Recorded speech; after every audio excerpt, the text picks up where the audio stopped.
ভালো আছেন? আমিও আলহামদুলিল্লাহ অনেক ভালো আছি। Welcome to my new blog. আজকের দিনটা আমার জন্য অনেক স্পেশাল, কারণ আজকে আমার স্বামী চানের জন্মদিন। সচরাচর ওর জন্য তেমন কিছুই করা হয় না, কিন্তু ও সবসময় আমাদের জন্য করে। আমাদের প্রায় সময় রান্না করে খাওয়ায়, ঘুরতে নিয়ে যায়, আমাদের সারপ্রাইজ করে। তাই ভাবলাম আজকে ওকে একটু সারপ্রাইজ করি।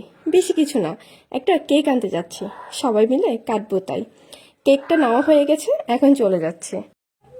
তবে একটু খারাপ লাগছে, কোনো গিফট কিনতে পারলাম না, এই জন্য বাসায় চলে আসলাম। বাসায় এসে বাচ্চাদের নিয়ে ওকে উইশ করে ফেললাম।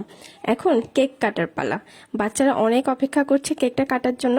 আমার বাচ্চারা কেকের জন্য অনেক পাগল। কেক পেলে মোটামুটি ওরা অনেক বেশি খুশি হয়ে যায়। এজন্য বাবাকে বলছে, বাবা কেকটা কেটে ফেললো তাড়াতাড়ি।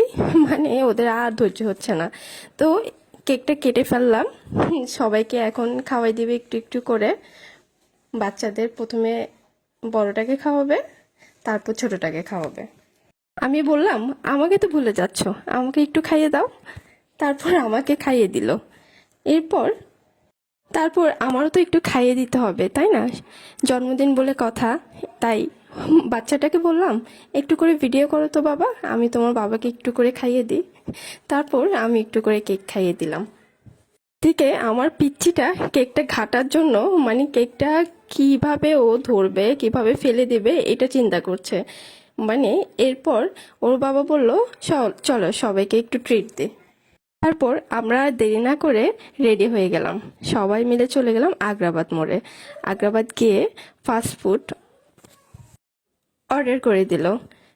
চিকেন ব্রোস্ট, তারপর বার্গার, তারপর ফুচকা, সব কিছু খাওয়া হয়ে গেল।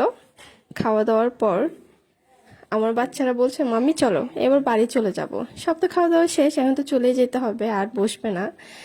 ফাস্টফুড ওরা অনেক পছন্দ করে, চিকেন, বার্গার, যে কোনো ফাস্টফুড ওরা খেতে খুবই পছন্দ করে।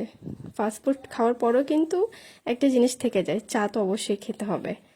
আমাদের অবশ্যই চা খেতে হবে, বিকেলবেলা সকালবেলা এক টাইম চা না খেলে কিন্তু জমেই না। ফাস্টফুড খাওয়ার পর ওর বাবাকে বললাম চা নিয়ে আসো। তারপর ওর বাবা হাঁড়িতে করে চা নিয়ে আসলো, মালাই চা। চা খাওয়ার পর কিছুক্ষণ বসলাম, বসে গল্প করলাম। গল্প করার পর আস্তে আস্তে বাড়ির দিকে রওনা হয়ে গেলাম।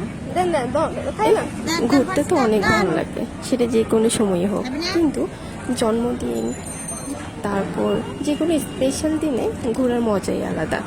আর বাচ্চাদের নিয়ে মাঝে মধ্যেই ঘুরতে যেতে হয়, না হয় ওরা বোরিং হয়ে যায় বাসায় থাকতে থাকতে।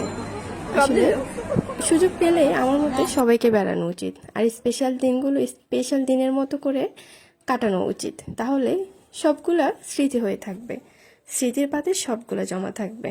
কখনো মন খারাপ হলে স্মৃতির পাতায় ঢুকে স্মৃতিগুলো দেখবো, অনেক ভালো লাগবে। আজকের জন্য আল্লাহ হাফেজ। এতক্ষণ আমার পাশে থাকার জন্য সবাইকে ধন্যবাদ। ভিডিও